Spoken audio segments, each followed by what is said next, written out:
Hello दोस्तों, आज के इस नए वीडियो में आपका स्वागत है। तो हम जो है एक न्यू भोजपुरी सॉन्ग का एफएलएम प्रोजेक्ट है नो हैशटैग लेकर आए हैं, जो इसका नाम टाइटल और थंबनेल देख के समझ ही चुके होंगे दोस्तों। और इसमें 4 स्टेप में पासवर्ड मिल जाएगा जो स्क्रीन पर शो हो जाएगा।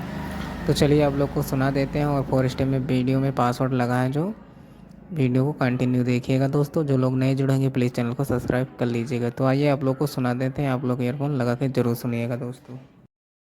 सोनू सोनू म्यूजिक म्यूजिक बाजार।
सोनू सोनू म्यूजिक म्यूजिक मस्कनवा बाजार मस्कनवा बाजार।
Sonu Sonu music music music Sonu Sonu music music Maskanwa बाजार मस्कनवा बाजार।